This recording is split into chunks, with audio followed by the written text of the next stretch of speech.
एक बार एक वैज्ञानिक ने एक टिड्डे को पकड़ा और उसे अपनी आवाज़ पर छलांग लगाना सिखाया। वैज्ञानिक टिड्डे से कहता है, कूदो। टिड्डा उसकी आवाज़ सुनते ही जोर से छलांग लगा देता है। अब वो तो वैज्ञानिक था तो प्रयोग करना बनता ही था। उसने टिड्डे की छलांग पर प्रयोग किया। वैज्ञानिक ने उसकी एक टांग तोड़ दी और फिर बोला, कूदो। अब टिड्डे की छलांग की दूरी कम हो गई।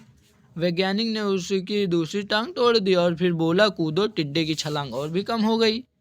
अब तोड़ी गई उसकी तीसरी टांग, छलांग की दूरी और कम हो गई। एक एक करके बेचारे टिड्डे की सारी टांगें तोड़ दी गई।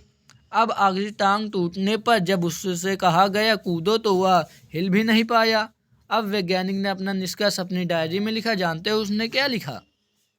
जब टिड्डे की एक टांग तोड़ी गई तो वह थोड़ा बहरा हो गया। जब उसकी दूसरी टांग तोड़ी गई तो वह और भी बहरा हो गया। हर टांग टूटने के साथ वह बहरा और बहरा होता गया और सारी टांग टूटने के बाद वह बिल्कुल बहरा हो गया और जो जो से चिल्लाने का भी उस पर कोई असर नहीं हुआ।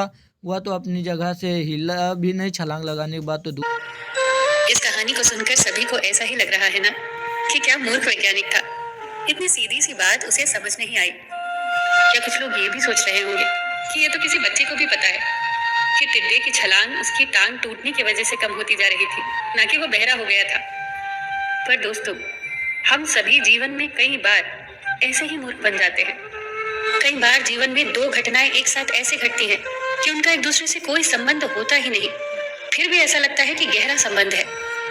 कभी कभी दिखता कुछ और है, हमें समझ कुछ और आता है और वास्तव में होता कुछ और है।